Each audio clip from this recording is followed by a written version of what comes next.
Hey, this is Frank with the Brain Garage. I'm working on a book about self-hypnosis right now. I want to teach you the very simple and rewarding process of conceiving and writing and producing your own hypnosis MP3s. It's just a lot of fun.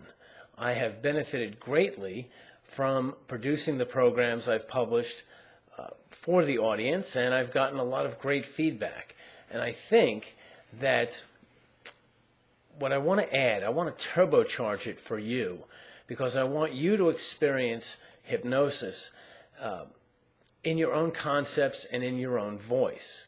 I know that that's part of the reason I was able to lose weight, and I'm much more optimistic, and I take more action, because all of the programs you see on this channel I had to conceive and record and listen to. So essentially, I've gone through all the programs, and I would like you to experience kind of a more direct hypnosis experience. But I have one idea that I want to share right away, even before the book comes out, and there'll be some instructional videos as well. And that is that I view self-hypnosis as self-defense and as necessary self-defense. We all know that our lives are highly charged, highly electronic, and highly stuffed with thousands of message units, starting from the moment we're born, every single day of our lives, and particularly the last 15 years, we now have the internet. So clearly we have access to all kinds of message units around the clock. You know, it's been several years since you can drive to a gas station and watch a commercial on top of the gas pump. You can't escape message units. And that's what hypnosis is all about. If you really want to break it down, it's about deliberately choosing the kind of message units you want to receive. And traditionally, with hypnosis, you would tell a hypnotist what you're thinking about, and that person would craft a script for you to listen to. Same thing on the internet. There's plenty of people producing hypnosis programs, and that's coming from somebody else, and you're listening to it. In many cases, they're very high quality and highly rewarding programs. But in terms of self-hypnosis and self-defense, I really hope that this concept reaches a couple of folks, because since we are so bombarded with messages and we are so apt to conform and go along with fads, consumption ideas, environmental movements, and not that any of these things are bad. Right now I've got some neighbors who are younger than me. They're in their late 20s and early 30s, and they're all into gardening. That's not necessarily a bad thing to receive from the culture at large, but it is a received message unit. It does come from outside. And what I have found with hypnosis, particularly the process of writing several hypnosis programs over time, is there's a process of self-discovery.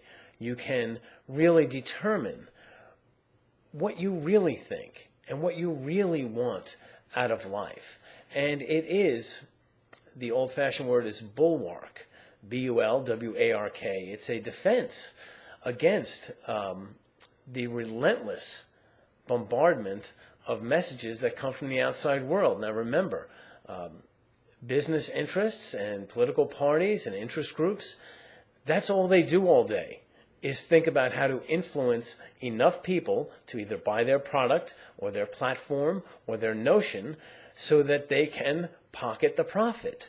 And so most people go through life, understandably, just getting through the day, managing their career, their families, etc. It's hard to bear in mind that there are people whose full-time job is to influence you, to use a polite word. Manipulate you is less polite, but perhaps more accurate. So I know that I use hypnosis as a process of self-discovery and self-improvement. And it makes it easier once you are more in tune with your own sense of self, your own desires, your own goals and volition, to identify and refute outside messages that would seek to perhaps part you from your money, or convince you to do things that are against your best interests. There was a great article in the New York Times a couple weeks ago about the millions of dollars and hundreds of scientist labor hours that have been put into the fast food industry, which admittedly is about designing foods that make you addicted and are bad for you and cost money and make you want to keep buying those bad things. So there's a tremendous amount of profit and interest in outside actors influencing you, influencing me, influencing everyone. And what's interesting to me is I can't ever remember being taught, really taught the notion of thinking about what you want and thinking about discerning whether or not someone who's advertising something to you is really in alignment with your best interests. And so that's why I like self-hypnosis so much. It's intimate. It is you coming up with a message for yourself to listen to about your life. And in many cases, society is a great thing. Civilization is awesome. I want to go along with the current fad of growing my own food. I love it. And there are plenty of other things that are a delight to participate in that are part of the culture at large. But many things, in my particular example, I don't like to eat fast food anymore.